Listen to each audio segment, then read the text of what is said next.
अस्सलाम वालेकुम फ्रेंड, कैसे हैं आप सब। उम्मीद करती हूँ कि सब खैरियत से होंगे। आज मैं बहुत ही खूबसूरत सा ट्राउज़र का पिंटेक्स वाला डिज़ाइन लेकर आई हूँ और इसके अंदर हमने पिंटेक्स लगाई है और फिर उसके बाद ये देखें नीचे एक इस तरह का स्टाइल बनाकर हमने नीचे ये लुप्स करके लगाए हैं। और ये लुप्स मैंने किस तरह से बनाए थे और इसकी डिज़ाइनिंग किस तरह से की थी ये सब मैं आपको वीडियो में बताऊँगी। वीडियो में मेरे साथ बने रहिएगा। आप अगर आपको मेरा चैनल यानी कि विज़िट करना है तो चैनल पर विज़िट करें। इस तरह की अच्छी सी डिज़ाइनिंग लेडीज़ जेंट्स हर तरह की डिज़ाइनिंग मेरे चैनल पे मौजूद है। एक बार आएँ, विज़िट करें, आपको आपके पसंद के हिसाब से इसके ऊपर हर तरह की डिज़ाइनिंग मिल सकती है। तो इसके लिए तो सबसे पहले हमने ये सारी चीज़ें प्रेसिंग कर ली थी। ये देखें, इस तरह से ये ट्राउज़र में से ही मैंने कपड़ा निकाला है। ट्राउज़र की कटिंग मैंने नॉर्मली की थी, जितनी हमने ट्राउज़र की कटिंग करनी होती है।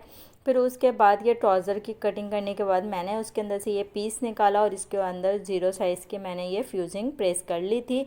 और करने के बाद प्रेस से ही मैंने इसके ऊपर निशान लगा लिए थे। वाज़े तौर पे आपको नज़र आ रहे होंगे। ये देखें, इस तरह से ही दोनों ही पीस को मैंने रख के और ये प्रेस से इसके ऊपर निशान लगा लिए थे। इससे निशान लगाने से मुझे ये फ़ायदा हुआ कि कपड़ा बहुत लाइट कलर का था। मैं अगर पेंसिल से किसी चीज़ से चॉक से निशान लगाती तो निशानात इसके ऊपर रह जाते। तो मैंने इसके ऊपर इसी तरह से जो है प्रेस से ही निशान लगा लिए थे। वाज़े तौर पे नज़र आ रहे थे। आसानी के साथ मैंने इसके ऊपर जो है ना, जो निशान आ रहे थे उन्हीं के ऊपर एक लब की बिल्कुल किनारी की जो सिलाई होती है वो मैंने इसके ऊपर लगाती रही। तो इसी तरह से ये सारी सिलाइयाँ हमने लगानी हैं और ये इस तरह से ये सारी सिलाइयाँ मैंने मैचिंग के ही धागे से इसके ऊपर लगाई। और ये लगाने के बाद फिर इसका डिज़ाइन हम बताएंगे आगे हमने क्या किया। ये देखिए, ये दोनों ही पट्टियाँ मेरी दोनों पैंचों की रेडी हो चुकी हैं। तो इसी तरह से ये दोनों पट्टियाँ मैंने रेडी कर ली थी, इनके ऊपर पिंटेक्स कर ली थी मैंने। अब क्या करना है, ये एक पट्टी मैंने ली रफ़, यानी कि एक इस तरह से ये थोड़ी सी मैंने 1.5 इंच के करीब चौड़ी पट्टी कटिंग करी थी। फिर इसको दोनों साइडों से फोल्ड किया और फोल्ड करने के बाद इसका एक पतली सी मैंने डोरी तैयार की, यानी कि इस तरह से मैंने डोरी तैयार की। और ये डोरी तैयार करने के बाद हमने इसकी डिज़ाइनिंग करनी है। इसके लिए इसी तरह की सारी डोरियां हमने तैयार करनी है। मेरे पास कपड़े की लेंथ ज़्यादा लंबी लंबी थी नहीं, तो इसलिए ये मैंने टुकड़ों में तैयार की थी। और फिर उसके बाद इस तरह से ये सारे जितने भी मैंने पीसीस यानी कि लुप्स के लिए रेडी किए थे उन सब की मैंने बिल्कुल नॉर्मल सी 1.5 इंच के करीब मैंने इसकी जो है कटिंग की थी, क्योंकि मुझे ज़्यादा बड़े लुप्स नहीं चाहिए थे। तो मैंने 1.5 इंच के करीब तकरीबन इसकी मैंने कटिंग की थी। फिर इसके बाद सारी कटिंग कर ली थी। ये पट्टियाँ मेरी थोड़ी सी यानी कि टुकड़ों में थी, तो इसको मैंने सेट करा था। जितना भी इसका साइडों में ख़राब आ रहा था वो सब निकाल दिया। फिर इसके बाद सारी पट्टियाँ मैंने एक बराबर की कटिंग कर ली थी। तो इसी तरह से आपने सारी पट्टियों को एक बराबर कटिंग करना है। नॉर्मली इसकी आपने पट्टियों को सिलाइयाँ करनी है। मैंने इसके यानी कि सीधे करने वाले लुप्स नहीं बनाए, जो गोल होते हैं वो गोल वाले नहीं बनाए, मैंने चपटे वाले बनाए हैं। और ये स्टाइल भी बहुत अच्छा लगता है और इस तरह की ये डिज़ाइनिंग बनने के बाद बहुत खूबसूरत लगती है। तो ये देखेंगे, इस तरह से ये दूसरी पट्टी है और ये बिल्कुल सेम इसी की ही साइज़ की और इसी की ही जितनी कटिंग हुई है। और इस पट्टी के ऊपर इस तरह से ये देखें, ये आपने इसके ऊपर सिलाई लगानी है। ये देखें, ये पट्टियाँ थी, इसके ऊपर मैं पहले प्रेस करके ले आई थी। मैंने कहा इसकी प्लेटें जो हैं वो एक साइड पे एक ही रुख पे आ जाएं। फिर इसके बाद ये मैंने इसके ऊपर सिलाई लगाई थी। तो ये सिलाई थोड़ी मैंने पहले लगा दी थी, मुझे इससे पहले इसके अंदर लुप्स को अटैच करना था। तो ये सिलाई मैंने गलती से लगा दी थी। फिर इसके बाद मुझे आइडिया आया कि लुप्स मुझे इधर नहीं इधर लगाने थे, तो वो सिलाई मैंने बाद में इसको खोल दी थी। तो ये दोनों पट्टियों पर मैंने इस तरह से ये सिलाई लगानी थी। और फिर लगाने के बाद इस पट्टी की ये देखें,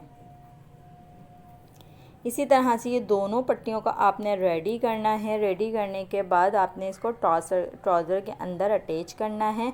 और इसके ऊपर प्रेसिंग का बहुत ध्यान रखना पड़ता है, फिनिशिंग आती है। कलर लाइट था, बहुत खूबसूरत लग रहा था ये कलर भी। फिर इसके बाद ये देखें, ये मैं सारी कुछ रेडी कर चुकी थी, मैंने प्रेस भी कर ली थी, सिलाई भी लगा ली थी। मेरा डिज़ाइन डालने का कुछ और इरादा था, सीते सीते मैं दिमाग में कुछ और आइडिया आया, फिर मैंने इसका डिज़ाइनिंग को चेंज कर दिया था। पहले मेरा इरादा कुछ और डिज़ाइन था इसके अंदर बनाने का, फिर इसके बाद मुझे कुछ और आइडिया आया सीते में ही फिर मैंने इसकी डिज़ाइनिंग को चेंज कर दिया था और ये डिज़ाइनिंग उस डिज़ाइनिंग से ज़्यादा खूबसूरत लग रही थी।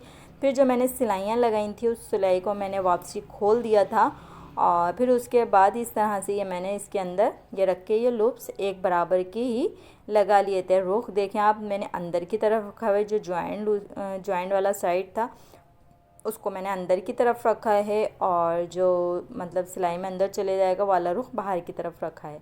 तो इसी तरह से आपने अपने हिसाब से इसके अंदर गैप डालना है और गैप डालना ज़रूरी है, बहुत करीब करीब नहीं लगाना है इसको। करीब लगाने से इतनी खूबसूरती नहीं आएगी, आपने थोड़े थोड़े से फासले के ऊपर इस तरह से इसको लगाने हैं। जितने भी लूप्स हैं हमारे, इसको आपने इस तरह से थोड़ा थोड़ा सा गैप करके लगाने हैं। और लगाने के बाद ये देखेंगे इस तरह से ये लगाएं। मैंने पहले इसकी ना पाइचों के फिटिंग के निशान लगा लिए थे, उसको छोड़कर जगह को मैंने और ये सारे लूप्स लगा लिए थे। फिर इसको जो एक सिलाई जो हमने लगाई थी उसी सिलाई के ऊपर दूसरी सिलाई लगानी है, ताकि जब हम इसको सीधा करें तो सिलाइयाँ हमारी आउट ना हो और एक ही जैसी सिलाइयाँ हो। बाकी लूप्स की जितनी भी किनारियाँ निकल रही थी वो मैंने साइड से इसकी कटिंग करी और कटिंग करने के बाद इसको फिनिशिंग दी। ये देखें इस तरह से। फिर इसके ऊपर मैंने एक सिलाई और लगा दी ताकि ये पक्का हो जाए और ये बहुत अच्छे से सीधा हो जाए। इसको आपने खींच के थोड़ा सा सीधा करना है और फिर इसके ऊपर साइड में एक सिलाई लगानी है। तो ये देखें ये नीचे वाला साइड जो था वो बहुत आसानी से, बहुत अच्छे से और बहुत इजी तरीके से मैं आपको समझाया और ये कितनी आसान तरीके से ये हमारा नीचे वाला साइड तैयार हो गया और कितना ये खूबसूरत ये हमारा डिज़ाइन लग रहा है। और फिर इसके बाद क्या करना था, आपने ये जो ट्राउज़र वाला साइड था, यानी कि जो पाइचा हमने नीचे का पाइचा तो अलहदा कर दिया था, फिर उसके बाद जो ये ऊपर वाला साइड था इसके ऊपर आपने रखना है और रखने के बाद इसकी सिलाई लगानी है। तो इस तरह से रख के आपने नॉर्मली साइज़ में इसकी बूट की ही सिलाई लगानी है। और लगाने के बाद ये देखें इस तरह से आपने हाथ से सब चीज़ सेट करते हुए चलना है और चलने के बाद इसकी इस तरह से करके आपने सिलाई लगानी है। ये देखें इस तरह से मैंने सिलाई लगाई, फिर इसके ऊपर एक फ़िनिशिंग सिलाई लगाई। इस तरह से लगाने से फिनिशिंग बहुत अच्छी आती है और आपकी चीज़ भी मज़बूत हो जाती है। और ये देखें मैचिंग का ही हमने डिज़ाइन इसके ऊपर बनाया है, कोई कंट्रास्ट नहीं डाला, सोबर सा हमारा ये डिज़ाइन बना है और कितना खूबसूरत ये डिज़ाइन लग रहा है। बैक साइड से भी कोई कचरा नज़र नहीं आ रहा और ना ही कुछ नज़र आ रहा है इसके अंदर। इसी तरह से हमने दूसरा पाइचा भी रेडी करा। फिर उसके बाद हमने जितने इंच पे हमें अपने पाइचे का साइज़ रखना था वो उतना हमने साइज़ रखा। मुझे 7 इंच पे पाइचा रखना था, फिर 7 इंच पे मैंने ये पाइचा रखा और इसकी साइड से सिलाई लगा दी थी। आप ये देख सकते हैं कि लूप्स जो थे मेरे वो 7 इंच के करीब ही थे, उससे बाहर नहीं निकल रहे थे क्योंकि मैंने हिसाब से ही इसके अंदर लूप्स लगाएं। और फिर इसके बाद मैंने साइड की सिलाई लगा के अपना ट्राउज़र को मुकम्मल रेडी कर दिया था। ये देखें इसका फाइनल लुक और ये ट्राउज़र हमारा रेडी हो चुका है। इसके पाइचे हमने फोल्ड कर दिए थे। अब आपके कमेंट बताएंगे कि ये डिज़ाइन आप लोगों को कैसा लगा ट्राउज़र का। और यूनिक सा, खूबसूरत सा, आसानी से बनने वाला सोबर सा डिज़ाइन है ये। इस तरह की वीडियो देखने के लिए मेरे चैनल पर विज़िट करें और अपने कमेंट में अपनी राय ज़रूर बताइएगा। अल्लाह हाफिज़।